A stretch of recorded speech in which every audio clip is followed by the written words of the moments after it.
Halo sahabatku channel Cerita Momo. Apa kabar kalian semua hari ini? Semoga selalu dalam lindungannya ya. Siapkan hati dan emosi kalian, karena malam ini kita akan masuk ke dalam sebuah kisah yang menguji kesabaran dan martabat seorang istri bernama Luna. Bayangkan, 5 tahun menanti kehadiran buah hati, bukannya dukungan yang didapat, tapi cercaan pedas dari mertua. Mertua Luna dengan mudahnya menyalahkan, dasar wanita tidak berguna. Jangan-jangan memang ada keturunan sulit punya anak dari keluargamu.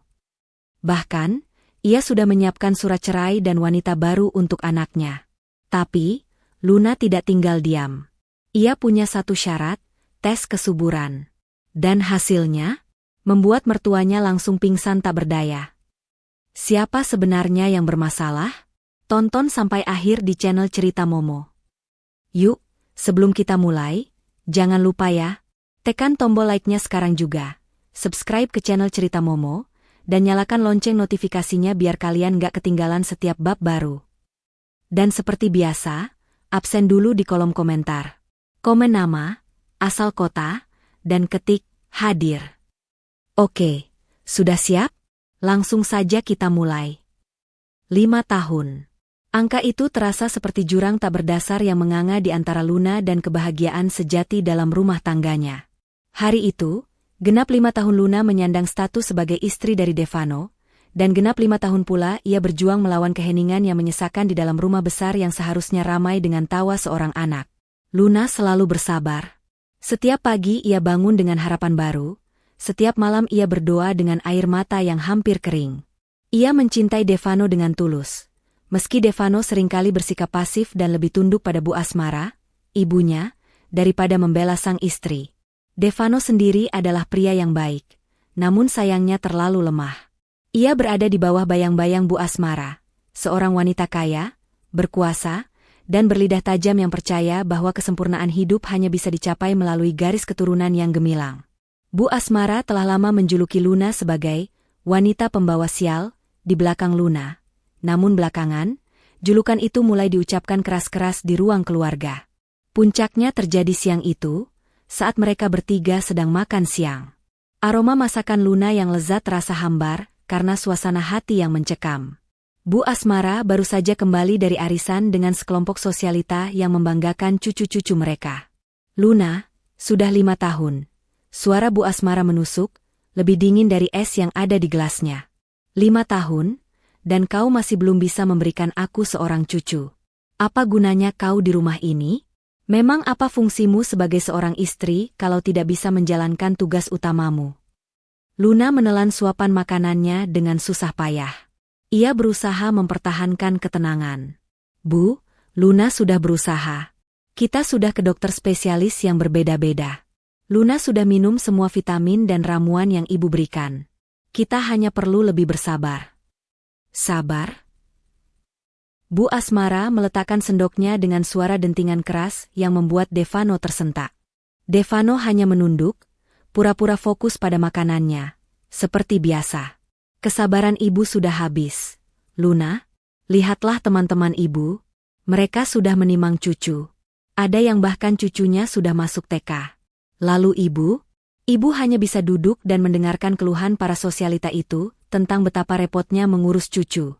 Semua karena kau, Luna, karena kau tidak berguna. Air mata Luna mulai menggenang, tapi ia menahannya. Ia menatap Devano, berharap suaminya akan mengucapkan sepatah kata pembelaan, namun Devano hanya berdeham pelan. Bu, Luna sudah bilang, kita harus Kau diam, Devano, potong Bu Asmara, menunjuk Devano dengan jari telunjuknya yang dihiasi berlian. Kau tahu? Ibu jadi berpikir, jangan-jangan memang ada keturunan sulit punya anak dari keluargamu. Luna? Ya, pasti begitu. Lihatlah dirimu.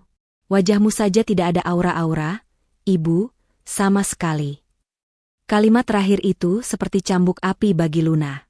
Ia merasa harga dirinya diinjak-injak di hadapan suaminya sendiri. Tuduhan bahwa masalahnya berasal dari garis keturunan keluarganya adalah penghinaan paling keji. Luna berasal dari keluarga terpandang. Meskipun tidak sekaya keluarga Devano, dan ia tahu betul tidak ada riwayat kesulitan memiliki anak di keluarganya. Bu Asmara, Suara Luna bergetar, kini ia tidak lagi menahan diri. Mohon jangan bawa-bawa keluarga Luna.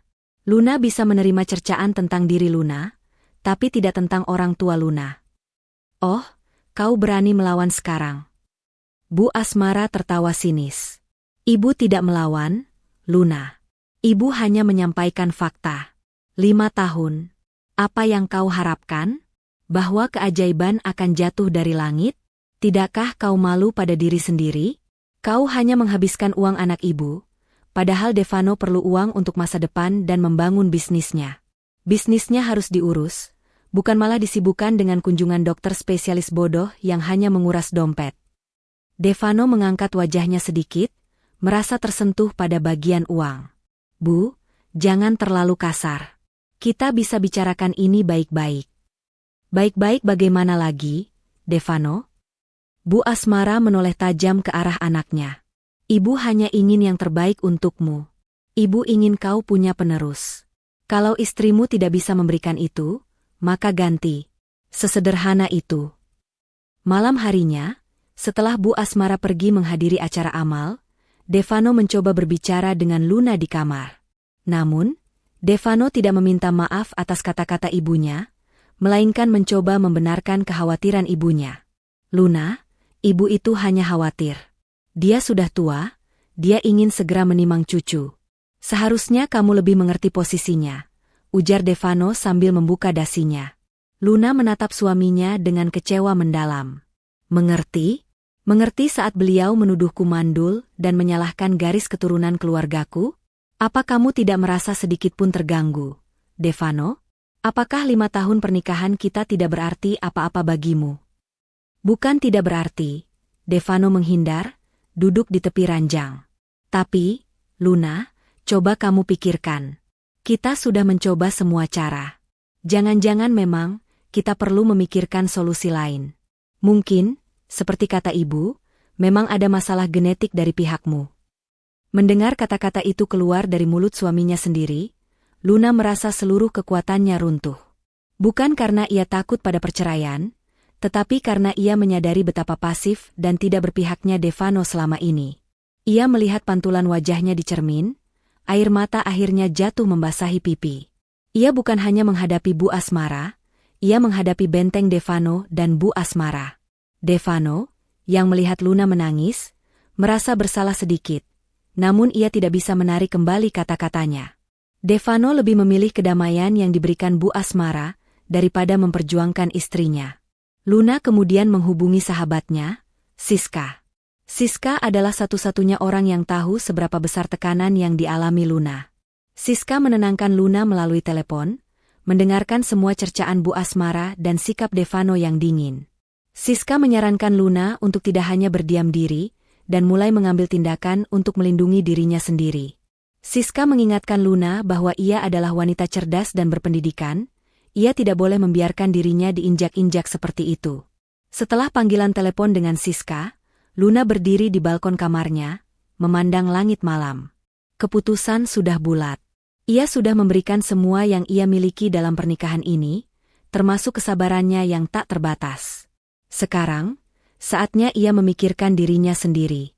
Ia akan menyetujui perceraian, tetapi dengan cara yang akan membongkar semua kepalsuan dan tuduhan keji Bu Asmara.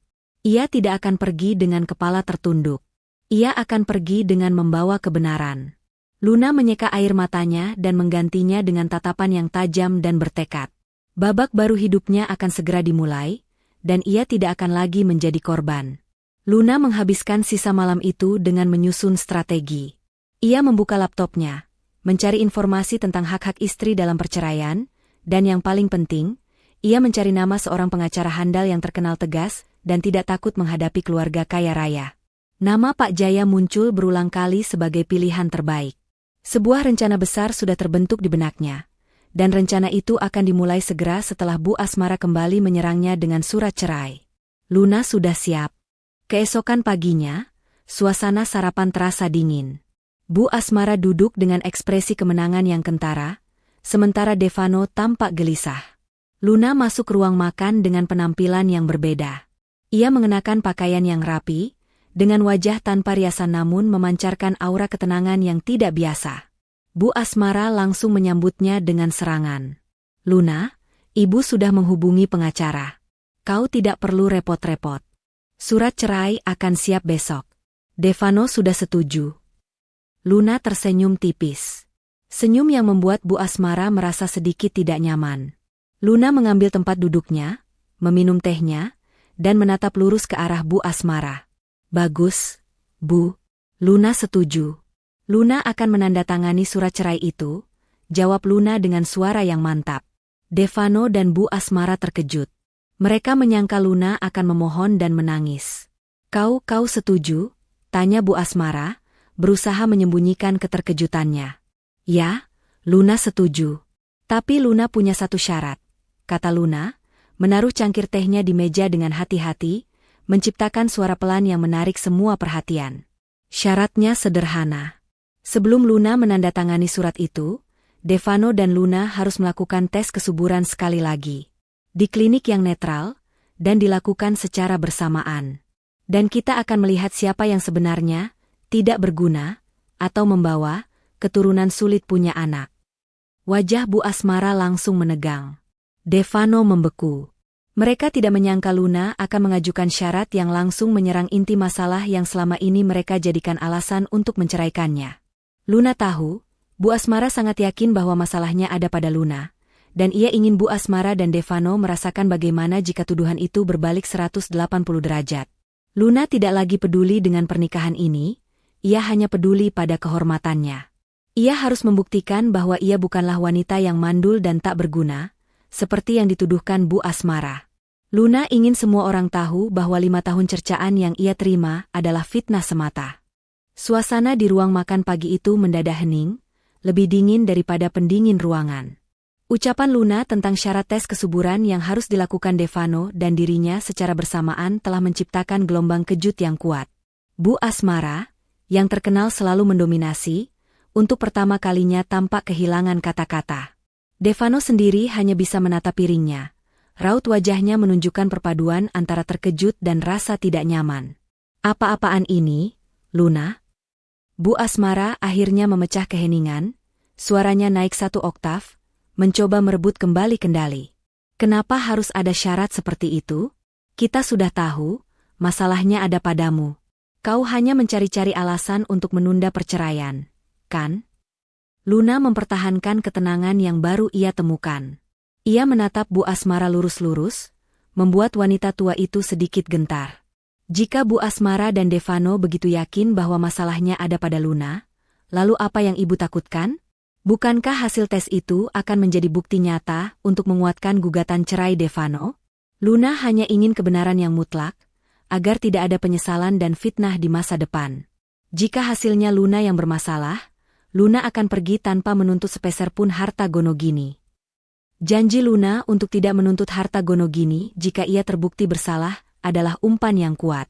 Devano dan Bu Asmara adalah orang-orang yang sangat perhitungan soal uang. Mereka selama ini khawatir Luna akan menuntut setengah harta yang mereka miliki. Bu Asmara berpikir keras. Di satu sisi, ia yakin 100% masalahnya ada pada Luna karena sudah 5 tahun tidak hamil. Di sisi lain, ia benci syarat yang dipaksakan ini karena meragukan keturunan putranya. Namun, risiko kehilangan uang lebih besar daripada harga diri sesaat. Baiklah, putus Bu Asmara akhirnya, menyambar gelas air di depannya. Kita akan lakukan tes bodoh ini. Tapi kalau hasilnya sesuai dugaanku, kau harus angkat kaki dari rumah ini hari itu juga, dan kau harus menandatangani surat pernyataan tidak akan menuntut apapun. Kau dengar itu, Luna? Tentu, Bu Asmara, jawab Luna dengan senyum tipis. Ia telah menang di babak pertama. Ia berhasil memaksakan agendanya. Setelah sarapan, Luna segera menghubungi Pak Jaya. Ia menceritakan seluruh kronologi kejadian, dari cercaan Bu Asmara hingga syarat tes kesuburan yang baru saja ia ajukan. Pak Jaya adalah seorang pengacara senior yang dikenal cerdas dan sangat profesional. Nyonya Luna, Anda mengambil langkah yang sangat tepat. Meminta tes bersama adalah kartu as Anda. Kita harus memastikan tes ini dilakukan di lembaga independen yang kredibel, bukan di klinik langganan Bu Asmara. Saya akan segera siapkan semua dokumen dan surat kuasa. Mulai hari ini, Setiap komunikasi dengan mereka harus melalui saya, ujar Pak Jaya melalui telepon. Luna merasa sedikit beban terangkat dari pundaknya. Ia tidak lagi sendirian. Sementara itu, di sebuah butik mewah, Bu Asmara sedang bertemu dengan Tia, wanita yang sudah ia siapkan untuk menjadi istri Devano berikutnya. Tia adalah wanita cantik, muda, dan cerdik. Ia berasal dari keluarga menengah yang ambisius. Tia tahu betul bahwa kunci untuk mendapatkan Devano adalah melalui Bu Asmara. Begini, Tia. Si Luna itu tiba-tiba mengajukan syarat aneh. Dia minta tes kesuburan bersama Devano sebelum mau menandatangani surat cerai. Bu Asmara mengeluh sambil memilah-milah tas mahal. Tia tersenyum lembut, pura-pura menghibur. Oh, Tante, itu wajar. Wanita mana yang mau diceraikan tanpa perlawanan? Biarkan saja dia berlagak. Saya yakin 100%, Devano baik-baik saja. Luna hanya ingin membuktikan dirinya tidak mandul, tapi dia tidak tahu bahwa dia sedang menggali kuburannya sendiri, kan? Karena toh hasil tesnya pasti akan menguatkan posisi Tante. Bu Asmara terhibur dengan perkataan Tia. Ya, kau benar, sayang. Kau memang pintar. Ibu sudah menjadwalkan tes itu besok lusa. Ibu akan pastikan Luna menandatangani surat perjanjian tidak menuntut. Setelah itu, Devano akan segera menikahimu. Ibu tidak akan rugi banyak.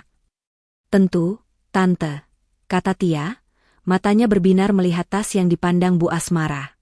Omong-omong, Tante, tas ini sangat cocok untuk Tante pakai di acara pertunangan saya dengan Devano nanti. Bu Asmara tertawa, senang karena Tia sangat tahu cara mengambil hatinya. Ia langsung membeli tas itu untuk dirinya dan membelikan satu tas lagi yang tidak kalah mahal untuk Tia sebagai hadiah. Bu Asmara merasa Tia jauh lebih menjanjikan dan menyenangkan daripada Luna. Malam harinya, Luna kembali mendengar percakapan yang membuat hatinya mencelos. Bukan karena sakit hati, tapi karena jijik melihat sandiwara yang dimainkan di rumahnya sendiri. Saat itu ia sedang berada di dapur dan mendengar suara Bu Asmara dan Devano yang sedikit meninggi dari ruang kerja. Devano, kau jangan khawatir soal tes itu. Ibu sudah atur semuanya. Kamu hanya perlu ikut tes formalitas ini untuk membuat si Luna itu bungkam, kata Bu Asmara. Tapi Bu, bagaimana kalau ada hal lain? Tanya Devano ragu. Tidak ada hal lain. Kau anak ibu, kau sehat, kau pria. Wanita itu, Luna, yang bermasalah. Ibu sudah pastikan kau akan aman. Setelah Luna pergi, Tia akan masuk. Tia sudah ibu pastikan track record-nya, dia wanita yang sempurna untukmu. Dia muda, cantik, dan keluarganya pun ambisius. Kita butuh wanita yang bisa membawa keturunan, bukan hanya menghabiskan uang. Bu Asmara berbisik penuh intrik. Devano terdiam. Tapi Bu, Luna sudah merawat ibu selama Devano sibuk. Dan selama ini semua biaya rumah tangga yang cukup besar, termasuk uang down payment bisnis Devano, itu dari tabungan Luna. Dia tidak pernah merepotkan. Itu namanya tugas istri, Devano. Jangan cengeng. Lagi pula, uang itu bisa dicari. Jangan terbuai dengan kebaikan palsunya.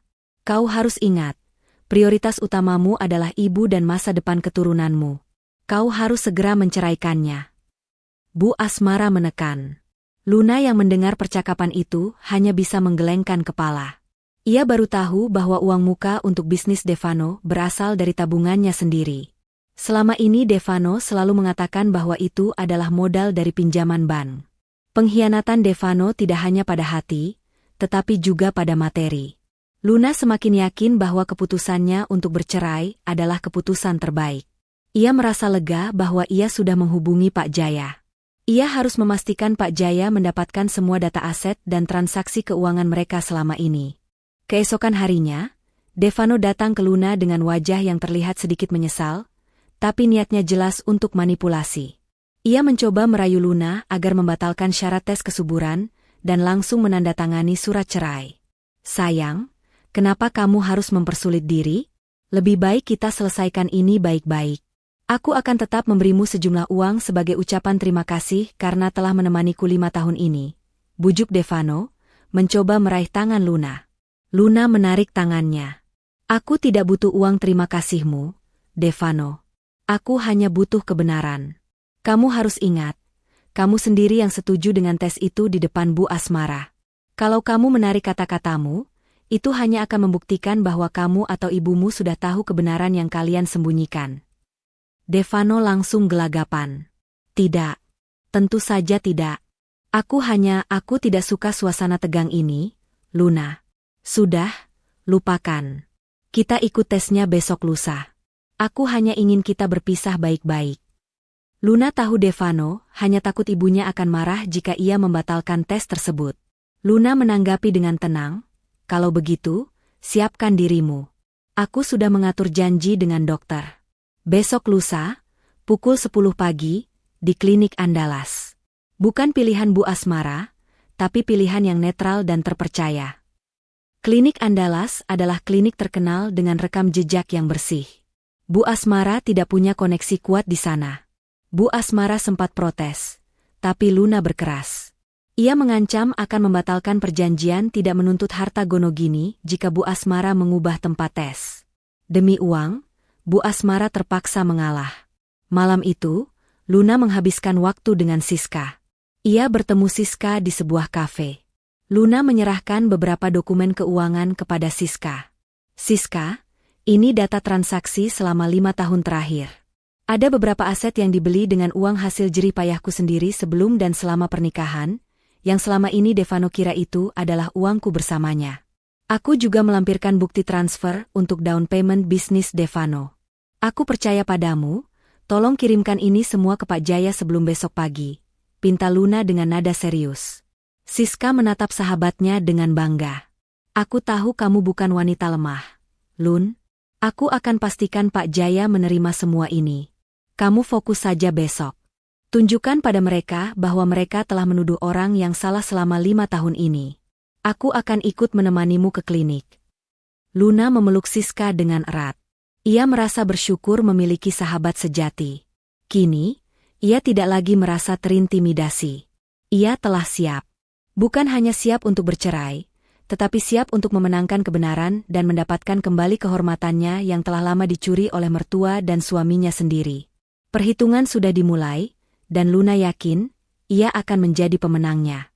Hari tes itu akan menjadi titik balik, bukan hanya bagi hidupnya, tetapi juga bagi kehidupan Devano dan Bu Asmara yang penuh kesombongan. Keesokan harinya, Devano diliputi kegelisahan yang tidak bisa ia sembunyikan. Luna dengan tenang menjalani rutinitasnya seolah tidak ada yang terjadi, sementara Devano merasa tertekan oleh Bu Asmara dan tuntutan Luna.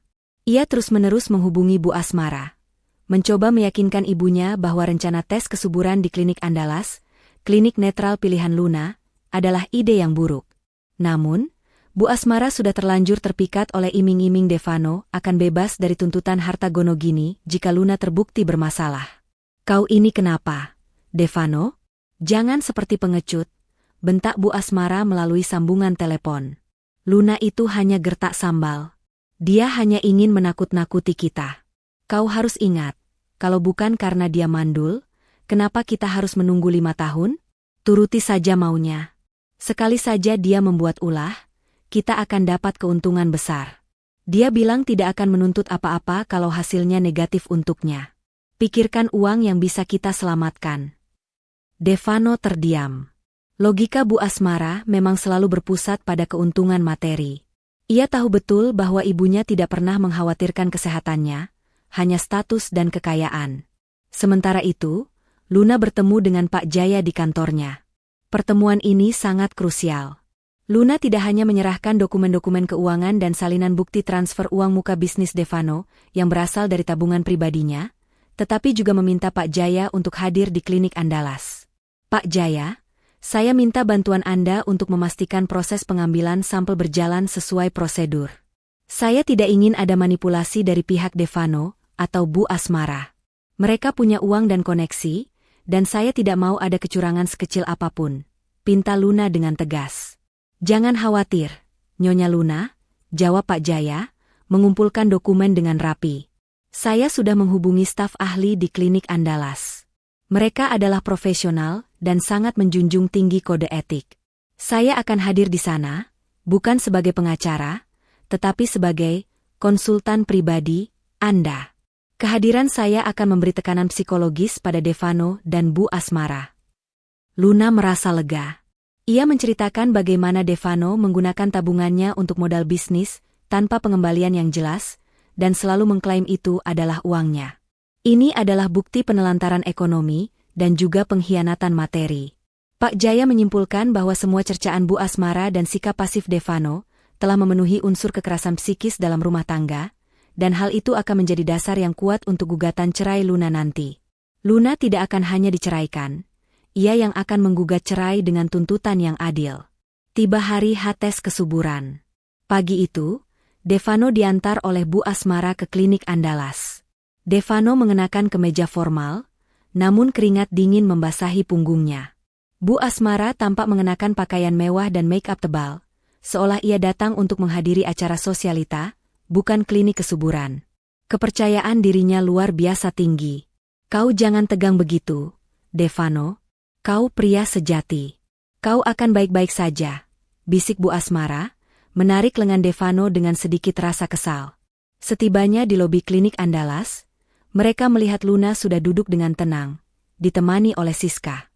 Di sebelah Siska, duduk seorang pria parubaya yang tampak berwibawa dan berwajah sangat serius. Pak Jaya. Bu Asmara terkejut melihat Pak Jaya. Ia tahu betul siapa Pak Jaya. Seorang pengacara handal yang terkenal suka membongkar kasus-kasus perselingkuhan dan penipuan di kalangan konglomerat. Untuk apa pengacara itu ada di sini, Luna? Seru Bu Asmara dengan nada mencurigakan, melupakan semua etika di tempat publik. Luna berdiri dengan anggun. Selamat pagi, Bu Asmara. Pak Jaya adalah konsultan pribadi saya. Beliau bertugas memastikan perjanjian kita berjalan adil dan transparan. Bukankah kita sepakat untuk fair? Pak Jaya hanya mengangguk sopan, namun tatapan matanya tajam dan menusuk, membuat Bu Asmara terdiam. Bu Asmara duduk dengan kesal di samping Devano. Ia berbisik kasar kepada Devano, lihat, dia sudah menyiapkan pengacara. Dia merencanakan sesuatu. Aku bilang juga apa, wanita ini licik. Tak lama kemudian, seorang suster memanggil nama Devano dan Luna. Mereka berdua diantar ke ruangan yang berbeda. Luna menjalani serangkaian pemeriksaan, termasuk tes darah untuk hormon dan konsultasi ringan, yang semuanya menunjukkan hasil yang baik. Luna sudah tahu ia tidak bermasalah. Ia hanya menjalani ini demi mendapatkan bukti fisik yang kuat. Sementara itu, Devano dibawa ke ruang pengambilan sampel air mani. Devano merasa sangat tertekan. Tekanan dari Bu Asmara yang sangat ingin hasilnya menyalahkan Luna, dan tekanan dari ketakutan terbesarnya. Bagaimana jika hasilnya memang buruk? Ia selalu menepis pikiran itu, yakin bahwa sebagai pria, ia pasti sehat. Namun, 5 tahun tanpa hasil juga bukan kebetulan. Devano mengalami kesulitan untuk rileks di ruangan yang dingin dan asing itu. Proses pengambilan sampelnya berjalan lambat dan sulit, menambah kecemasannya. Setelah proses pengambilan sampel selesai, staf medis menjelaskan bahwa hasil analisis akan keluar sore hari. Luna, Devano, Bu Asmara, dan Pak Jaya setuju untuk kembali pada sore hari untuk mendengarkan hasil dari dokter spesialis infertilitas. Saat menunggu hasil, Bu Asmara tidak bisa tinggal diam. Ia kembali ke rumah dan menelepon Tia. Tia, kau harus datang sore nanti ke klinik. Kau harus ada di sana untuk memberi dukungan pada Devano dan menunjukkan pada Luna bahwa tempatnya sudah digantikan. Perintah Bu Asmara. Tia, yang ambisius, dengan senang hati menyetujui. Ia melihat ini sebagai kesempatan emas untuk merayakan kemenangan Bu Asmara dan mengunci posisi Devano sebagai tunangannya. Di saat yang sama, Luna dan Siska pergi makan siang. Siska berusaha menghibur Luna. Aku sangat bangga padamu, Lun.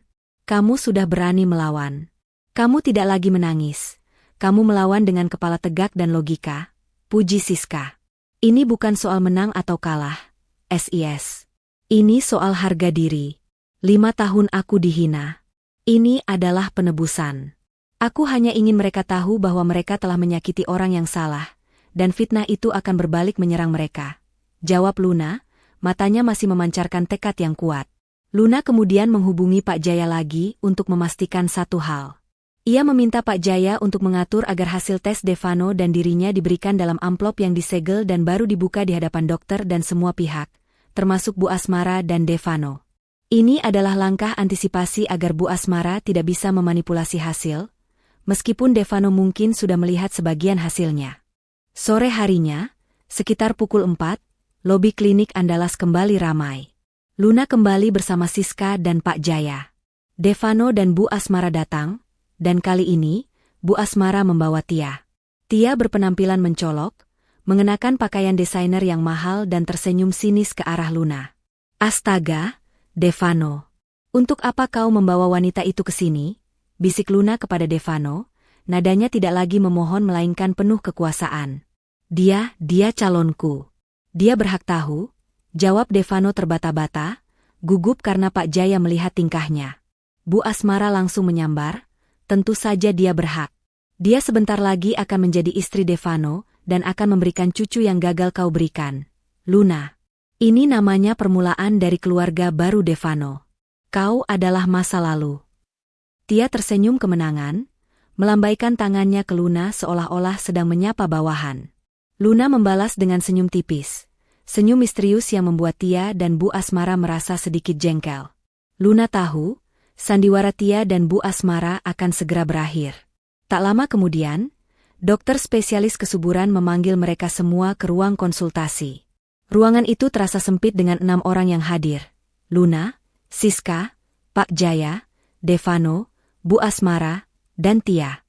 Di meja, sudah tersedia 2 amplop besar yang disegel rapi. Dokter menyapa mereka dengan ramah dan menjelaskan prosedur tes yang telah dilakukan. Ia menekankan pentingnya menerima hasil dengan lapang dada. Baik, kita akan mulai. Di tangan saya ada 2 amplop. Amplop pertama adalah hasil analisis Nyonya Luna, dan amplop kedua adalah hasil analisis Tuan Devano. Siapa yang akan membukanya? Tanya dokter tersebut. Bu Asmara dengan cepat maju, tangannya terulur ke arah amplop pertama milik Luna. Saya yang akan buka. Saya ingin membuktikan kepada semua orang bahwa wanita ini mandul. Namun, Pak Jaya lebih cepat. Ia dengan sopan menyentuh lengan Bu Asmara. Maaf, Bu Asmara. Sesuai prosedur, hasil akan dibuka oleh yang bersangkutan, atau oleh dokter. Saya sarankan, kita buka bersamaan, Pak Dokter. Dokter mengangguk setuju dan menyerahkan amplop itu kepada Luna dan Devano. Devano menerima amplopnya dengan tangan gemetar. Ia merasakan semua mata tertuju padanya. Di sebelahnya, Bu Asmara mencondongkan tubuh, tidak sabar untuk melihat tulisan, infertil, di kertas milik Luna. Luna, sebaliknya, membuka amplopnya dengan tenang. Ia membaca hasilnya dan sebuah senyum kemenangan mulai merekah di wajahnya. Di ruangan konsultasi yang sempit itu, ketegangan terasa begitu padat hingga hampir mencekik.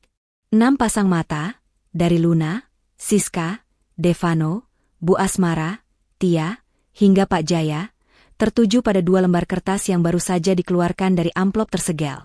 Wajah Luna memancarkan ketenangan yang hampir menakutkan, sementara Bu Asmara dan Tia tidak bisa menyembunyikan seringai penuh harap, yakin bahwa kebenaran akan mengukuhkan tuduhan mereka selama ini.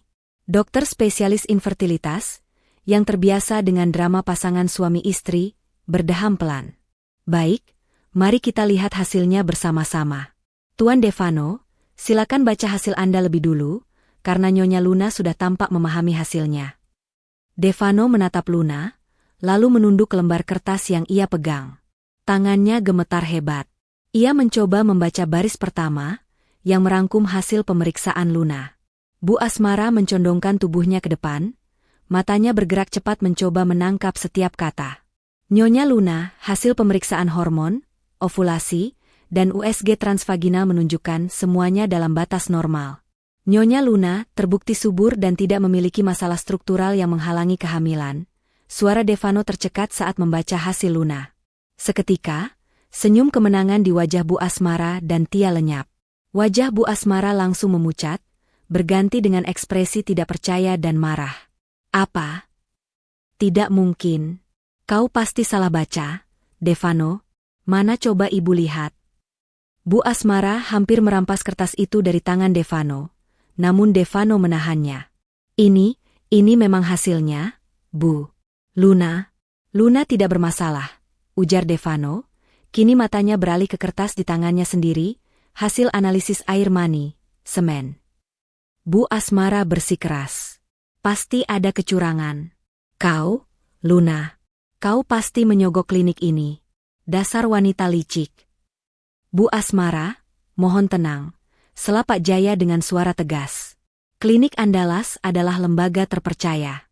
Hasil ini sah di mata hukum. Luna sudah memenuhi persyaratannya. Sekarang, giliran hasil Tuan Devano. Semua mata kini tertuju pada Devano. Devano menelan ludah, seluruh badannya terasa dingin. Ia tahu bahwa ia harus membaca hasilnya keras-keras. Di hadapan ibunya, istrinya yang sekarang, dan calon istrinya yang baru. Devano mulai membaca, suaranya pelan dan serak. Hasil. Analisis semen Tuan Devano. Volume, normal. Morfologi, bentuk normal. Tapi konsentrasi sperma, kurang dari 1 juta ml. Motilitas, pergerakan, 0%. Dokter mengambil alih, melihat hasil yang dibaca Devano. Betul. Tuan Devano, hasil Anda menunjukkan kondisi azoospermia non-obstruktif berat. Artinya, air mani Anda tidak mengandung sel sperma sama sekali, atau jumlahnya sangat-sangat minim, di bawah 1 juta ml, dan tidak bergerak. Ini adalah penyebab utama dari infertilitas yang Anda alami bersama Nyonya Luna selama 5 tahun ini. Devano menjatuhkan lembar hasil itu ke lantai. Ia tidak bisa bernapas. Seluruh ruangan berputar di sekelilingnya. Azoospermia. Sperma kosong. Ia, yang selalu merasa jantan dan superior, ternyata menjadi sumber masalah yang selama ini ia dan ibunya tuduhkan pada istrinya. 5 tahun cercaan, 5 tahun fitnah, semua kembali menghantamnya seperti palu godam. Pingsan di klinik. Reaksi Bu Asmara jauh lebih dramatis. Ia yang sejak tadi berdiri dan mencondongkan tubuh, mendengar kata-kata, azoospermia non-obstruktif berat, dan 0% motilitas, langsung berteriak histeris. Tidak mungkin. Ini bohong. Anakku tidak mandul. Kaulah yang mandul. Luna. Kaulah yang tidak berguna. Bu Asmara menunjuk Luna dengan jari telunjuk yang gemetar hebat. Luna hanya berdiri tegak, membiarkan tuduhan itu memantul tanpa menyentuhnya. Ia menatap Bu Asmara dengan tatapan kasihan. Luna sudah buktikan, Bu. Selama 5 tahun, Luna yang dihina dan disalahkan. Luna disuruh pergi karena tidak bisa memberikan keturunan. Dan sekarang, kebenaran terungkap. Luna subur, Bu. Anaknya lah yang bermasalah. Jangan-jangan, Bu Asmara sendiri sudah tahu ini sejak lama, tapi tetap membiarkan Luna dihina untuk menutupi aib keluarga. Kata-kata Luna, ditambah dengan fakta medis yang tak terbantahkan, adalah pukulan telak yang merobohkan benteng kesombongan Bu Asmara. Wajahnya yang sudah pucat kini berubah keunguan. Ia mulai terhuyung-huyung, memegang dadanya dengan napas tersengal-sengal. Ibu. Ibu kenapa? Devano, yang masih shock dengan hasil tesnya, berusaha menahan ibunya. Kepala ibu. Ibu tidak bisa terima, tidak mungkin. Devano anak ibu. Bu Asmara tidak mampu menyelesaikan kalimatnya. Pandangannya kosong, dan tak lama kemudian, tubuh Bu Asmara ambruk ke lantai, tak sadarkan diri. Tia, yang tadinya memasang wajah congkak, kini panik. Rencana indahnya untuk segera menjadi menantu dari keluarga kaya raya hancur berantakan di detik itu juga. Tia tidak mau menikah dengan pria yang jelas-jelas tidak bisa memberinya keturunan. Apalagi keturunan yang sangat ia inginkan untuk meningkatkan status sosialnya.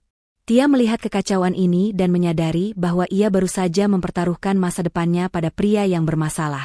Ia mundur perlahan-lahan ke sudut ruangan, berusaha tidak terlibat. Dokter dan suster segera bertindak cepat. Mereka membawa Bu Asmara keluar dari ruang konsultasi untuk diberikan pertolongan pertama. Devano berdiri di sana, bingung, shock, dan dipenuhi rasa malu yang luar biasa. Ia dikelilingi oleh puing-puing kebohongan dan fitnah yang ia dan ibunya bangun. Luna pergi. Luna mengambil lembar hasil tes Devano yang jatuh, melipatnya rapi, dan menyimpannya ke dalam tasnya. Ia menoleh ke Devano yang tampak seperti patung. Devano, kamu sudah lihat sendiri. 5 tahun fitnah itu berakhir hari ini, ujar Luna dengan suara yang tenang, namun penuh kekuatan. Aku tidak mandul. Aku akan tetap menepati janjiku untuk menandatangani surat cerai. Tapi, janji tidak menuntut harta Gonogini itu sudah tidak berlaku lagi. Karena alasan perceraian ini sekarang adalah karena kamu dan ibumu telah melakukan KDRT psikis dengan fitnah kemandulan selama 5 tahun, dan kamu juga menelantarkan keuangan dengan memakai tabunganku tanpa izin penuh. Devano mengangkat wajahnya, air mata penyesalan mulai membasahi pipinya.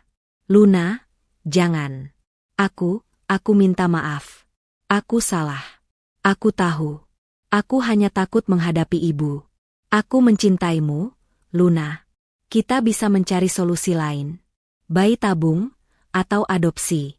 Tolong, jangan tinggalkan aku. Luna menggeleng.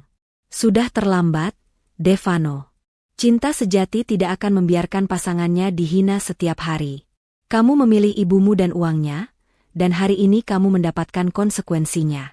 Setelah ini, urusan kita akan diselesaikan oleh pengacara. Pak Jaya akan menghubungi kamu segera. Luna menoleh ke Pak Jaya. Pak Jaya mengangguk, isyarat bahwa semuanya sudah di bawah kendali hukum. Luna berjalan mendekati Tia yang masih menyudut di ruangan itu, wajahnya pucat. Luna tersenyum getir. Tia, selamat menikmati kebahagiaan yang disiapkan Bu Asmara. Semoga kamu mendapatkan yang terbaik dari apa yang sudah kalian rencanakan. Tanpa menunggu jawaban, Luna berjalan keluar dari ruangan konsultasi itu, diikuti oleh Siska. Di luar, di koridor rumah sakit, Siska memeluk Luna. Kamu hebat, Lun. Kamu benar-benar hebat. Mereka mendapatkan balasannya hari ini, bisik Siska. Luna hanya tersenyum. Hatinya terasa ringan, seolah-olah rantai yang membelenggunya selama 5 tahun telah terlepas. Ia tidak lagi terbebani oleh gelar, wanita tidak berguna. Sekarang, ia bebas. Luna tahu, perjalanan hukumnya baru dimulai, tetapi ia sudah memenangkan pertempuran moral yang paling penting. Ia meninggalkan klinik itu dengan kepala tegak, meninggalkan Devano dan ibunya dalam kehancuran reputasi dan hati. Setelah drama di klinik Andalas, Devano membawa Bu Asmara pulang dalam keadaan masih syok dan membutuhkan waktu lama untuk pulih sepenuhnya dari pingsannya. Kehancuran psikis dan rasa malu yang diderita Bu Asmara jauh lebih parah daripada gangguan fisik. Ia yang tadinya sangat percaya diri dan mendominasi kini terbaring lemah di kamarnya, menolak berbicara dengan siapapun, terutama Devano. Devano sendiri seperti dihantam badai. Ia harus menghadapi kenyataan medis yang menyakitkan sekaligus rasa bersalah yang menggunung, karena telah membiarkan Luna difitnah selama 5 tahun. Saat Devano mencoba duduk di samping ibunya, Bu Asmara membuka mata dan langsung menepis tangan Devano. Pergi. Jangan sentuh ibu. Kau pembohong. Kau bilang kau sehat. Kau bilang Luna yang bermasalah. 5 tahun ibu menahan malu di depan teman-teman sosialita ibu, dan ternyata aib itu datang dari darah daging ibu sendiri. Bu, Luna tidak bohong. Hasilnya memang benar. Bu, suara Devano putus asa. Devano minta maaf. Devano tidak tahu. Devano kira. Kau kira apa? Bu Asmara berteriak. Suaranya parau. Kau kira kau bisa menipu semua orang? Kau kira kau bisa menyalahkan istrimu sendiri, hanya untuk menutupi kelemahanmu? Ibu malu, Devano. Ibu malu pada seluruh garis keturunan kita. Sekarang, bagaimana kita akan menghadapi Tia? Bagaimana kita akan menjelaskan ini pada semua orang? Bu Asmara yang tadinya fokus pada keturunan, kini berbalik fokus pada Devano dan calon menantunya. Bu Asmara kembali mengungkit janji Tia yang akan memberikan cucu. Rasa panik mulai melanda Devano. Ia segera menelepon Tia. Tia, yang sejak di klinik sudah menyadari bahwa rencana pernikahannya dengan Devano tidak akan pernah memberinya status ibu seperti yang ia impikan, langsung memasang sikap dingin dan merajuk di telepon. Halo, Tia? Kamu di mana? Aku harus bicara denganmu soal hasil tes itu, ujar Devano dengan nada memohon. Oh, hasil tes yang membuktikan kamu tidak bisa punya anak itu? Kenapa? Kamu mau aku mengadopsi anak untukmu, Devano? Maaf, ya. Aku wanita ambisius, aku butuh keturunan kandung untuk masa depan dan harga diri keluargaku. Rencana Tante Asmara untuk menjodohkan kita adalah lelucon yang buruk, jawab Tia dengan nada sinis. Devano terkejut. Tia, tunggu. Jangan begitu. Kita bisa cari solusi. Aku akan tetap memberimu kehidupan yang mewah, lebih mewah dari yang bisa Luna berikan. Kekayaanmu berasal dari ibumu, dan ibumu sedang pingsan karena malu. Selain itu, aku juga tahu beberapa bisnis yang kamu kelola itu modalnya dari tabungan Luna.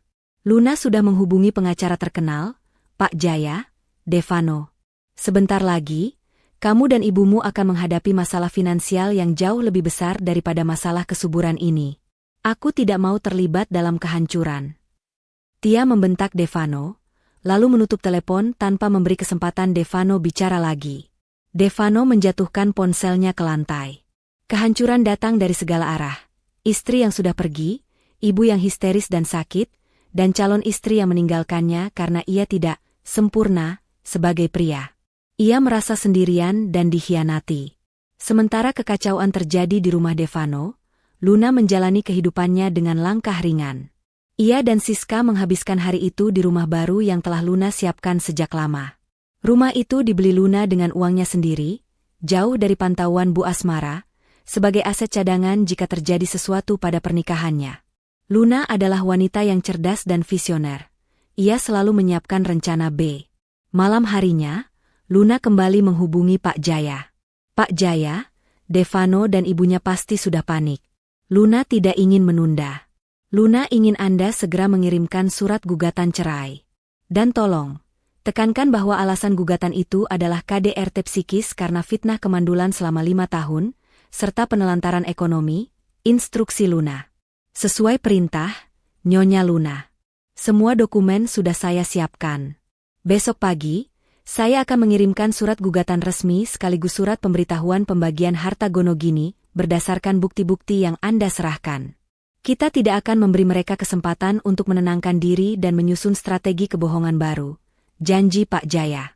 Luna juga menyerahkan semua rekaman suara dan pesan singkat berisi cercaan Bu Asmara yang sudah ia kumpulkan selama bertahun-tahun. Meskipun Bu Asmara tidak pernah melakukan kekerasan fisik, kata-kata kasarnya terhadap Luna, terutama tuduhan kemandulan dan pembawa sial, adalah bentuk kekerasan psikis yang diakui dalam hukum. Bukti ini akan menguatkan posisi Luna di pengadilan dan menjustifikasi tuntutan harta Gonogini dan ganti rugi mental yang akan ia ajukan. Keesokan harinya, Devano menerima panggilan panik dari sekretarisnya. Sekretarisnya melaporkan bahwa seseorang dari kantor hukum Pak Jaya baru saja datang ke kantor dan menyerahkan dokumen resmi. Tuan Devano, ini surat gugatan cerai dari Nyonya Luna. Ada juga dokumen lain, semacam audit keuangan. Mereka meminta Anda untuk segera menghubungi pengacara Anda. Devano, ada apa ini? Tanya sekretarisnya dengan nada ketakutan. Devano merasa lemas. Ia buru-buru membuka amplop besar berwarna coklat itu. Matanya menyusuri tulisan, gugatan cerai, di bagian atas. Ia melihat nama Luna sebagai penggugat. Lebih lanjut, ia melihat rincian gugatan yang mencantumkan kekerasan dalam rumah tangga bentuk psikis, fitnah kemandulan, dan penelantaran ekonomi. Devano tahu, fitnah yang mereka ciptakan sendiri kini menjadi bumerang. Namun, yang paling menghancurkan Devano adalah lampiran di belakang gugatan, audit harta bersama. Pak Jaya mencantumkan semua detail aset yang diperoleh selama pernikahan, dan yang paling membuat Devano terkejut adalah klaim atas down payment, DP, bisnisnya yang selama ini ia kira didapatkan dari pinjaman bank yang ia urus, ternyata adalah murni dari tabungan pribadi Luna. Luna menuntut agar Devano mengembalikan uang itu sepenuhnya dan menjadikannya sebagai ganti rugi. Jika Devano tidak bisa mengembalikan uang itu dalam jangka waktu yang ditentukan, Pak Jaya mengancam akan melakukan pembekuan aset bisnis Devano. Devano merasakan dunia benar-benar runtuh. Bisnis yang ia banggakan, yang ia gunakan untuk memamerkan kejayaannya di hadapan Luna, ternyata didirikan di atas pengorbanan Luna sendiri, dan sekarang akan dihancurkan oleh kebenaran itu. Ia segera menelepon Bu Asmara. Bu, gawat, Luna menggugat cerai. Dia pakai Pak Jaya. Dia menuntut semua uang DP bisnis Devano. Kalau Devano tidak bayar, mereka akan membekukan aset kantor. Bu Asmara, yang baru saja bisa duduk tegak, langsung melonjak dari tempat tidurnya, melupakan rasa malunya. Apa? Beraninya wanita itu. Dia tidak bisa melakukan itu. Itu uang kita. Uang keluarga. Tidak, Bu. Itu uang tabungan Luna. Dia punya bukti transfernya. Kita harus segera cari pengacara yang lebih baik dari Pak Jaya. Devano berteriak panik. Bu Asmara, yang kini fokus pada penyelamatan uang, segera menghubungi jaringan sosialitanya untuk mencari pengacara tandingan. Mereka pun menyewa pengacara mahal lainnya, namun hati mereka sudah diliputi kecemasan besar. Luna, yang sudah memprediksi reaksi ini, hanya tersenyum tipis di rumah barunya. Ia tahu, babak pertarungan yang sesungguhnya telah dimulai, dan kali ini, Devano dan Bu Asmara akan bertarung dengan rasa malu yang harus mereka pikul. Kebenaran medis dan kebenaran finansial, keduanya kini berada di tangan Luna, menjadi senjata paling mematikan dalam proses perceraian. Luna tidak lagi mencari kebahagiaan dari Devano, ia mencari keadilan dan kehormatannya kembali.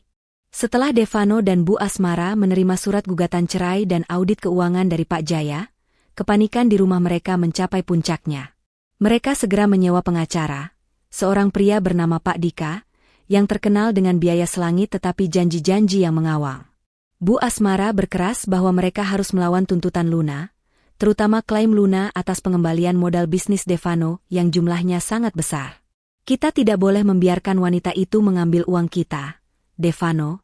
Kita harus bilang bahwa itu adalah investasi bersama, bukan pinjaman, teriak Bu Asmara kepada Devano di ruang tamu, sementara Devano hanya mondar-mandir dengan wajah lesu. Tapi, Bu, Luna punya semua bukti transfernya. Devano ingat, dulu Luna bilang itu uang cadangan dan Devano berjanji akan mengembalikannya. Kita tidak pernah membuat perjanjian tertulis tentang investasi bersama. Devano frustrasi. Persetan dengan janji. Kita harus buat-buat bukti. Kita harus alihkan aset. Cepat, Devano. Pindahkan sebagian uangmu ke rekening ibu. Perintah Bu Asmara, matanya dipenuhi nafsu serakah. Saat mereka sedang menyusun rencana licik untuk menyembunyikan aset, ponsel Devano berdering. Itu dari manajer banknya, dengan nada suara yang sangat tegang. Tuan Devano, saya mohon maaf mengganggu.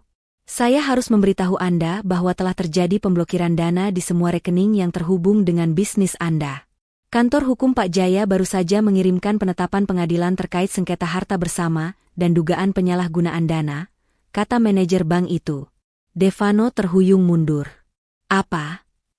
Diblokir? Tapi kita belum sidang. Kalian tidak bisa melakukan itu. Maaf, Tuan. Ini adalah perintah penundaan pencairan dana, sampai masalah kepemilikan modal diselesaikan di pengadilan. Anda harus menghubungi pengacara Anda segera. Kami tidak bisa berbuat apa-apa, jawab manajer itu, lalu menutup telepon. Devano menatap ibunya, wajahnya seputih kapas. Bu, bisnis kita, kantor, uangnya diblokir. Kita tidak bisa membayar gaji karyawan bulan ini. Luna benar-benar melakukannya. Bu Asmara merasakan tanah di bawah kakinya berguncang. Pemblokiran dana adalah bencana besar. Reputasi bisnis Devano, yang selama ini mereka jadikan topeng kesuksesan, akan hancur dalam semalam. Keesokan paginya, situasi semakin memburuk. Luna, melalui Pak Jaya, mengajukan permohonan sita jaminan, konservatoire Beslak, atas rumah yang mereka tinggali, yang secara hukum masih terdaftar sebagai harta bersama meskipun sebagian besar dibeli Devano. Namun, Pak Jaya berargumen bahwa rumah itu adalah aset yang nilainya harus dijamin untuk menutupi tuntutan finansial Luna, terutama jika Devano tidak mampu mengembalikan modal bisnis Luna. Pukul 10 pagi, sebuah mobil hitam mewah berhenti di depan rumah Devano. Dari dalamnya, turunlah Pak Jaya dengan setelan jas mahal, ditemani oleh 2 orang jurusita pengadilan. Mereka langsung menuju gerbang rumah Devano. Bu Asmara yang melihat dari jendela, merasa jantungnya berhenti berdetak. Ini adalah kehinaan yang tidak pernah ia bayangkan. Penyaritaan di depan tetangga. Ia segera memerintahkan Devano untuk tidak membuka pintu. Jangan buka, Devano. Jangan biarkan mereka masuk. Ini rumah kita, desis Bu Asmara. Namun, jurusita memiliki surat perintah resmi. Mereka mengetuk dengan keras, dan karena tidak ada jawaban, mereka mulai berbicara melalui pengeras suara. Kepada Tuan Devano dan Bu Asmara, kami dari Pengadilan Negeri Agama. Kami datang untuk melaksanakan penetapan sita jaminan atas objek sengketa harta ini. Mohon kerjasama Anda untuk membuka pintu. Suara itu bergema di seluruh lingkungan perumahan elit tersebut. Tetangga-tetangga yang penasaran mulai keluar, berbisik-bisik, dan mengambil foto. Skandal ini jauh lebih memalukan daripada gosip kemandulan. Devano, yang tidak ingin menimbulkan keributan besar, akhirnya membuka pintu dengan wajah tertunduk. Pak Jaya masuk dengan percaya diri, membawa dokumen-dokumen. Tuan Devano, kami hanya menjalankan tugas. Ini adalah salinan penetapan sita jaminan yang diajukan Nyonya Luna. Anda dan Bu Asmara masih boleh menempati rumah ini, namun Anda dilarang untuk menjual, mengalihkan, atau menjaminkan aset ini sampai keputusan pengadilan memiliki kekuatan hukum tetap. Sita jaminan itu adalah pukulan telak. Devano dan Bu Asmara bukan hanya kehilangan kendali atas aset mereka, tetapi juga martabat di mata tetangga. Bu Asmara keluar dari rumah, mencoba mempertahankan sisa-sisa harga dirinya. Pak Jaya, ini penghinaan. Istri saya. Anda jangan seenaknya. Ini rumah anak saya, teriak Bu Asmara, suaranya bergetar karena amarah dan rasa malu. Bu Asmara, balas Pak Jaya dengan nada tenang dan profesional. Luna sudah memberikan kesempatan. Anda dan Tuan Devano telah melakukan kekerasan psikis dan penelantaran ekonomi terhadap klien saya. Kami hanya meminta keadilan. Semua ini akan selesai jika Tuan Devano mengembalikan modal bisnis Nyonya Luna dan mengakui fitnah yang telah dilontarkan. Devano merasa lemas. Ia tidak punya uang tunai sebanyak itu lagi karena dananya diblokir. Bisnisnya terancam bangkrut karena tidak bisa beroperasi. Luna tidak hanya menuntut cerai, ia juga melumpuhkan Devano secara finansial. Di tempat lain, Luna dan Siska membaca berita tentang penyitaan jaminan itu di grup perumahan. Luna tidak merasa senang, tetapi ia merasa damai. Ia mendapatkan kembali rasa hormatnya. Gila, Lun. Aku tidak menyangka Pak Jaya secepat ini bertindak. Seluruh perumahan heboh, kata Siska, terkejut. Aku tidak mau mereka menjual atau mengalihkan aset itu sebelum kita sidang. Mereka licik, SIS. Aku harus melindungi diriku, jawab Luna. Luna kemudian menerima telepon dari Pak Jaya. Nyonya Luna, sita jaminan sudah dieksekusi. Pihak Devano sekarang benar-benar tertekan. Mereka pasti akan menghubungi Anda untuk meminta damai.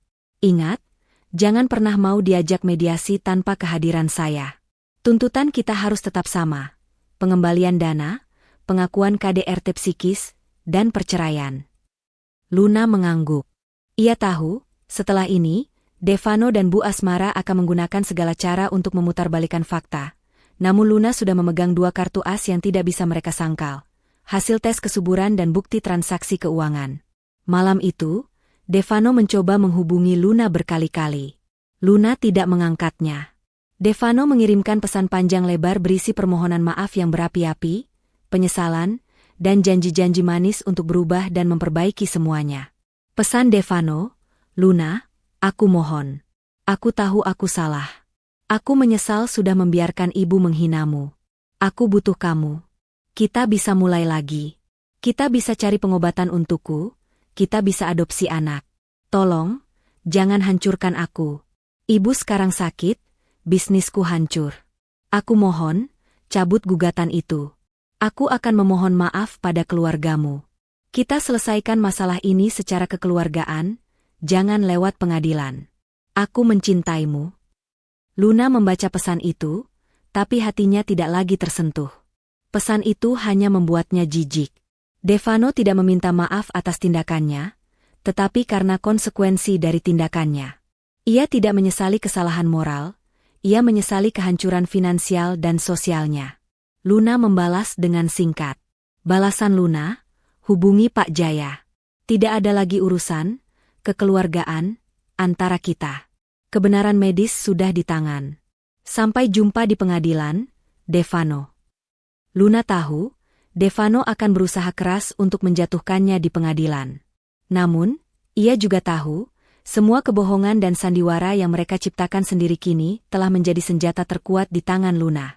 Babak perebutan aset dan harga diri telah dimulai, dan kali ini, Luna tidak akan pernah mengalah. Setelah penyitaan jaminan dan pemblokiran rekening, Devano dan Bu Asmara terpaksa menghabiskan waktu berminggu-minggu dalam ketidakpastian finansial. Bu Asmara yang biasanya menghabiskan waktu dengan arisan dan shopping kini, hanya bisa bersembunyi di rumah. Malu karena semua tetangga sudah mengetahui skandal penyitaan dan alasan perceraian. Pengacara mereka, Pak Dika, tidak bisa berbuat banyak karena bukti-bukti Luna, terutama hasil tes kesuburan yang menunjukkan Devano bermasalah, sangat kuat. Tibalah hari sidang perceraian perdana.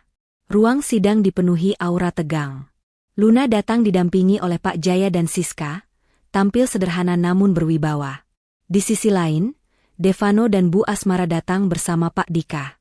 Bu Asmara memasang wajah yang sangat masam, penuh kebencian yang tertahan. Sidang dimulai dengan agenda mediasi, yang tentu saja gagal total. Devano mencoba berakting menyesal dan memohon di depan mediator, meminta Luna kembali dan menarik gugatan. Luna, aku sungguh menyesal. Aku minta maaf atas semua yang telah ibu katakan. Kita bisa mulai dari awal. Kita masih bisa punya anak, Luna. Aku janji akan berubah, ujar Devano, mencoba meraih simpati. Luna menatapnya dingin. Devano, penyesalanmu terlambat. Kamu sudah mengizinkan ibumu menghinaku selama 5 tahun. Kamu membiarkan kehormatanku diinjak-injak atas dasar kebohongan yang kini terbukti mutlak. Aku tidak butuh penyesalanmu, aku butuh keadilan dan kehormatanku kembali. Tidak ada lagi yang bisa dipertahankan. Aku ingin cerai. Mediasi dinyatakan gagal, dan sidang dilanjutkan ke tahap pembuktian. Pak Jaya memulai dengan menguatkan gugatan cerai dengan alasan KDRT psikis. Yang mulia hakim, ujar Pak Jaya dengan suara mantap. Klien saya, Nyonya Luna, selama 5 tahun telah mengalami kekerasan psikis berupa cercaan dan fitnah mandul dari pihak tergugat dan ibunya, Bu Asmara. Kami lampirkan bukti rekaman suara dan pesan singkat yang menunjukkan penghinaan sistematis tersebut. Puncaknya, fitnah tersebut terbantahkan oleh hasil tes kesuburan yang kami ajukan, yang secara jelas menunjukkan bahwa pihak Tuan Devano lah yang mengalami azoospermia non-obstruktif berat. Wajah Devano dan Bu Asmara langsung memerah karena malu. Pak Dika, pengacara Devano, mencoba menyerang balik dengan menyangkal tuduhan penelantaran ekonomi. Yang mulia, klaim penelantaran ekonomi tidak berdasar. Tuan Devano selalu memberikan nafkah. Dan uang yang diklaim sebagai modal bisnis Devano adalah uang yang diberikan Luna sebagai dana bersama untuk membangun masa depan mereka. Mendengar sanggahan itu, Pak Jaya tersenyum tipis. Ini adalah momen yang ditunggu-tunggu Luna. Yang mulia, kami punya bukti baru terkait klaim penelantaran ekonomi dan juga untuk mengklarifikasi aset. Pihak Devano mengklaim bahwa Luna hanya seorang ibu rumah tangga biasa dan tidak berhak atas tuntutan finansial besar. Tapi fakta sebenarnya tidak demikian, kata Pak Jaya. Pak Jaya kemudian menyerahkan dokumen tebal kepada hakim dan pengacara Devano. Devano dan Bu Asmara menatap dokumen itu dengan bingung. Klien saya, Nyonya Luna, selama ini memang memilih menjadi ibu rumah tangga. Namun ia juga adalah pemilik dari perusahaan holding properti berskala nasional yang bergerak di bidang investasi real estate di luar Pulau Jawa. Seluruh uang yang dipinjamkan Devano untuk modal bisnisnya adalah bagian kecil dari keuntungan investasi Luna yang selama ini ia sembunyikan demi menjaga keharmonisan rumah tangga. Jelas Pak Jaya, menghentakkan palu godam di meja persidangan. Devano, Bu Asmara, dan Pak Dika terperanjat. Luna, yang mereka anggap wanita rumahan biasa yang hanya menghabiskan uang, ternyata adalah seorang investor dan pebisnis rahasia dengan kekayaan yang jauh melampaui keluarga Devano. Bu Asmara yang selama ini memamerkan kekayaan keluarga Devano, kini menyadari bahwa ia telah menghina dan mengusir seorang wanita yang jauh lebih kaya raya darinya. Wajah Bu Asmara berubah menjadi ekspresi kaget yang luar biasa. Bibirnya terbuka lebar. Devano menatap Luna, kini ia melihat istrinya bukan lagi sebagai wanita lemah yang ia sakiti, tetapi sebagai sosok yang kuat dan berkuasa, yang selama ini dengan sengaja merendahkan dirinya demi Devano. Yang mulia, ini adalah pengungkapan. Tuntutan klien kami atas pengembalian modal adalah valid, karena ia menggunakan dana pribadinya, bukan dana rumah tangga. Ia mampu membuktikan sumber kekayaannya. Oleh karena itu, kami menuntut ganti rugi moral dan finansial, serta pengembalian semua aset Luna yang dikuasai Devano, tutup Pak Jaya.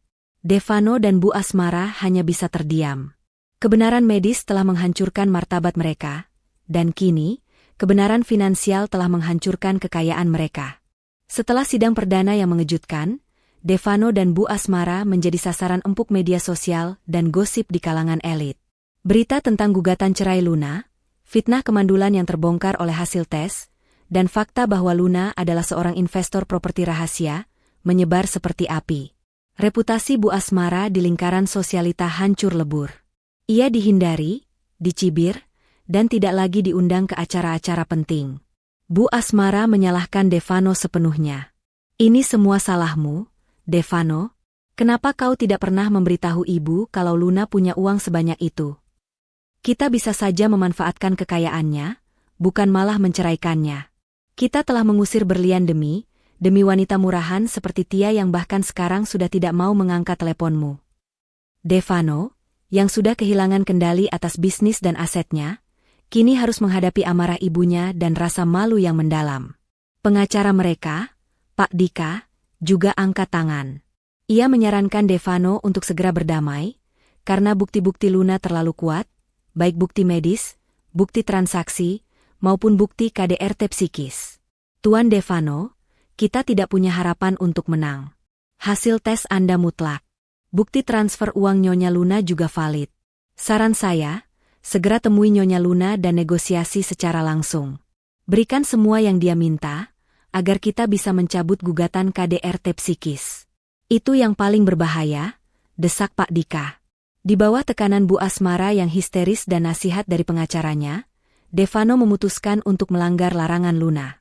Ia bertekad mencari Luna secara langsung di rumah barunya. Devano tahu alamat itu dari Devano, diam-diam mengikuti Luna saat ia pindah. Sore itu, Devano datang ke rumah minimalis Luna yang terletak di kawasan yang tenang, jauh dari hiruk-pikuk perumahan mewah mereka yang lama. Devano membunyikan bel berkali-kali. Siska, yang kebetulan sedang menemani Luna, membuka pintu dan terkejut melihat Devano berdiri di sana dengan wajah berantakan. Devano, ada urusan apa kamu kesini? Luna tidak mau bertemu denganmu, ujar Siska tegas, mencoba menghalangi pintu. Siska, tolong, aku harus bicara dengan Luna. Ini urusan hidup dan mati bagiku dan ibu, Devano memohon, mencoba menyelinap masuk. Luna muncul dari dalam, mengenakan pakaian santai namun memancarkan aura seorang wanita karir yang sukses dan berkuasa. Aku sudah bilang, Devano, semua urusan lewat Pak Jaya, kata Luna tanpa emosi. Luna, aku mohon. Aku bersujud padamu. Devano benar-benar berlutut di depan pintu, membuat Luna terkejut. Aku mohon. Tarik tuntutan KDRT psikis itu. Aku akan kembalikan semua uangmu. Aku akan memberimu setengah dari semua aset yang kita miliki. Aku hanya tidak mau ibu sampai di penjara karena KDRT psikis. Ibu sedang sakit, Luna. Biarkan kami menjaga sisa reputasi ini. Melihat Devano yang berlutut di depannya, mantan suaminya yang angkuh kini harus memohon. Luna tidak merasa senang, hanya rasa kasihan yang hambar. Kamu seharusnya memikirkan kehormatan dan perasaanku saat kamu dan ibumu mencaci maki aku, Devano, kata Luna dengan nada pelan namun tajam. Kamu tidak memikirkan reputasiku saat kamu bilang aku pembawa sial dan mandul di depan banyak orang. Dan kamu baru menyesal setelah semua kekayaan dan reputasimu terancam. Devano mengangkat wajahnya, air mata mengalir. Aku tahu aku pantas mendapatkan ini. Tapi ibu tidak. Dia sudah tua. Luna, kita sudah menikah 5 tahun. Tolong, lupakan saja tuntutan KDRT itu. Aku akan menandatangani semua dokumen cerai dan pembagian harta sesuai maumu. Luna menoleh ke Siska, lalu kembali menatap Devano. Ia tahu, Devano hanya takut ibunya terkena hukuman penjara dan denda, karena terbukti melakukan KDRT psikis. Baik, Devano. Aku akan mempertimbangkan permintaanmu, kata Luna, membuat Devano sedikit lega.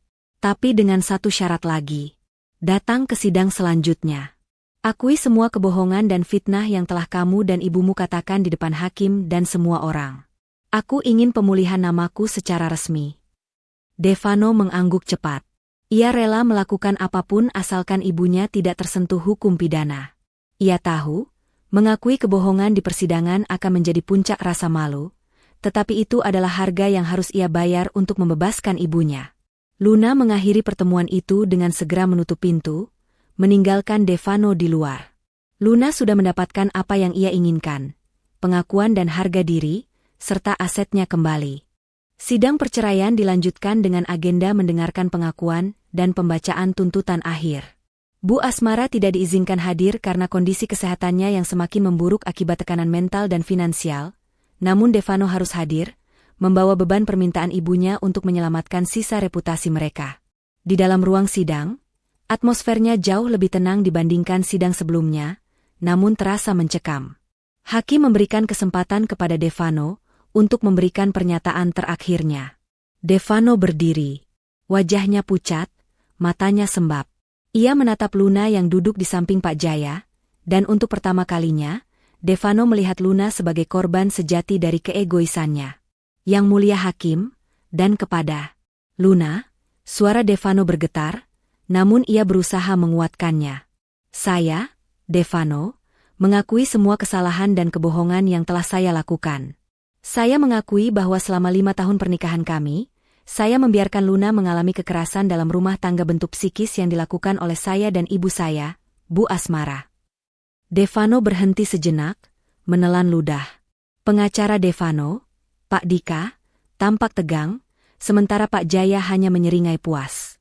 Saya mengakui bahwa kami, dengan sengaja, memfitnah Luna sebagai wanita mandul dan tidak berguna, menyalahkan garis keturunan keluarganya, padahal hasil tes kesuburan yang kami lakukan di klinik Andalas membuktikan bahwa sayalah yang memiliki masalah serius, yaitu azoospermia non-obstruktif berat. Luna sama sekali tidak bermasalah. Pengakuan itu diucapkan dengan jelas dan didengar oleh semua yang hadir.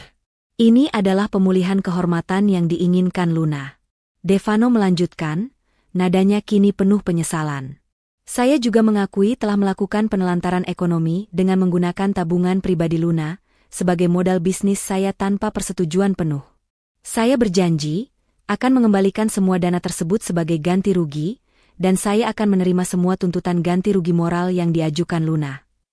Setelah pengakuan yang menghancurkan dirinya sendiri, Devano duduk kembali. Pengacara Devano tidak lagi membantah. Mereka hanya bisa menerima kenyataan. Giliran Pak Jaya menyampaikan tuntutan akhir Luna. Ia menekankan bahwa karena adanya pengakuan KDRT psikis dan pengakuan kesalahan finansial, Luna setuju untuk mencabut tuntutan pidana terhadap Bu Asmara.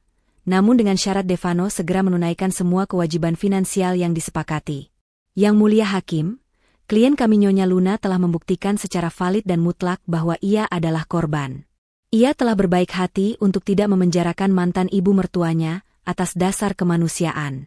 Oleh karena itu, kami memohon agar majelis hakim mengabulkan permohonan cerai gugat Nyonya Luna dan menetapkan pembagian harta sesuai tuntutan yang telah kami ajukan, termasuk pengembalian modal Nyonya Luna yang digunakan Tuan Devano, serta ganti rugi atas KDRT psikis yang dialami, tutup Pak Jaya. Setelah mempertimbangkan semua bukti medis, pengakuan Devano, dan bukti-bukti transaksi yang sah, hakim mengambil keputusan. Berdasarkan semua fakta dan bukti yang diajukan, majelis hakim memutuskan, pertama, mengabulkan gugatan cerai Nyonya Luna terhadap Tuan Devano. Kedua, menyatakan Tuan Devano bersalah atas KDRT psikis dan penelantaran ekonomi. Ketiga, mewajibkan Tuan Devano mengembalikan seluruh modal bisnis Nyonya Luna dan membayar ganti rugi moral yang besarnya telah disepakati. Keempat, menetapkan status rumah dan aset lain sesuai dengan audit yang diajukan oleh penggugat. Dengan ini, Tuan Devano dan Nyonya Luna resmi bercerai dengan putusan berlaku segera. Paluan palu hakim terdengar keras, mengakhiri 5 tahun penderitaan Luna. Luna tidak menangis, ia tersenyum lega. Ia menoleh ke Devano yang tampak hancur, namun ia tidak lagi merasakan apa-apa selain kelegaan. Luna berdiri, bersalaman dengan Pak Jaya, dan meninggalkan ruang sidang sebagai wanita merdeka yang telah memenangkan kehormatan dirinya kembali. 2 tahun telah berlalu sejak palu hakim diketuk, meresmikan perpisahan Luna dari Devano. Luna benar-benar menjalankan hidup barunya dengan gemilang. Dengan semua aset dan modal bisnisnya yang telah kembali, ditambah kekayaan investasi properti rahasianya, Luna mendirikan sebuah perusahaan holding besar di Jakarta. Ia tidak lagi menyembunyikan kesuksesannya. Ia tampil di media sebagai CEO wanita yang mandiri dan inspiratif. Kehormatan dan harga dirinya telah pulih sepenuhnya. Di sisi lain, Devano dan Bu Asmara harus menghadapi karma yang tak terhindarkan. Tanpa modal dari Luna dan dengan reputasi bisnis yang hancur karena kasus hukum dan pemblokiran dana, bisnis Devano terpaksa ditutup. Rumah mewah yang disita jaminan akhirnya dijual untuk menutupi ganti rugi dan kewajiban Devano kepada Luna. Bu Asmara, yang sudah kehilangan jaringan sosialita dan kekayaan, kini harus tinggal di rumah yang jauh lebih sederhana, menghabiskan hari-harinya dalam penyesalan dan tekanan. Devano kesulitan mendapatkan pekerjaan karena rekam jejaknya yang terikat kasus KDRT psikis dan penelantaran ekonomi. Mereka hidup dalam kesulitan, jauh dari kemewahan yang dulu mereka agungkan. 1 tahun setelah perceraiannya, Luna bertemu dengan Arga, seorang pria sukses dan mapan yang menghargai Luna apa adanya dan bangga dengan pencapaiannya. Hubungan mereka berkembang dengan cepat, didasari rasa saling menghormati dan cinta yang tulus, tanpa ada campur tangan keluarga yang merusak. 2 tahun setelah perpisahan yang pahit itu, sebuah kabar bahagia datang. Luna hamil. Di sebuah rumah sakit bersalin ternama, Luna melahirkan seorang bayi laki-laki yang sehat dan tampan, buah cintanya dengan Arga. Kehadiran anak ini adalah bukti nyata yang paling keras menampar semua fitnah yang pernah dilontarkan Bu Asmara. Luna, yang dulu dituduh mandul dan pembawa sial, kini memegang mahkota sejati seorang ibu. Pada suatu sore, saat Bu Asmara dan Devano sedang duduk di rumah sederhana mereka tidak sengaja melihat berita di televisi. Layar menampilkan sosok Luna yang anggun diwawancarai tentang kesuksesan perusahaannya, diikuti dengan foto Luna bersama Arga dan bayi mereka. Judul berita itu tertulis jelas, Luna, CEO properti sukses, rayakan 2 tahun pernikahan kedua dengan kelahiran putra pertamanya, membuktikan semua fitnah kemandulan salah. Melihat senyum bahagia Luna dan bayi sehat di pelukannya, Bu Asmara langsung lemas. Air mata penyesalan mengalir di wajahnya. Ia akhirnya menyadari betapa kejamnya ia telah menghancurkan hidup Devano dan dirinya sendiri, hanya karena kesombongan dan kebodohan. Mereka telah kehilangan segalanya, kekayaan, reputasi, dan kesempatan untuk memiliki keturunan, semua karena mereka menuduh orang yang salah. Devano menatap layar televisi itu dengan kepedihan yang tak terhingga. Ia tidak hanya kehilangan istri yang mencintainya, tetapi juga wanita yang jauh lebih baik dan lebih kaya. Ia menyesali semua sikap pasifnya yang membiarkan Luna disakiti. Ia kini menyadari bahwa kehormatan dan kebahagiaan sejati tidak diukur dari harta warisan atau keturunan yang dipaksakan, melainkan dari kejujuran dan rasa hormat terhadap pasangan. Namun, penyesalan itu sudah sangat terlambat. Luna, dipelukan suami barunya dan sambil menimang putranya, menjalani akhir yang baru, penuh kebahagiaan, dan kemuliaan yang sesungguhnya. Pesan moral dari kisah Luna adalah bahwa kebenaran pada akhirnya akan selalu terungkap. Jangan pernah membiarkan diri dihina atau direndahkan. Kehormatan dan harga diri jauh lebih berharga daripada harta atau status. Terkadang, perpisahan adalah jalan terbaik untuk menemukan kebahagiaan sejati, dan karma akan selalu menemukan jalannya untuk menghukum mereka yang sombong dan penuh fitnah.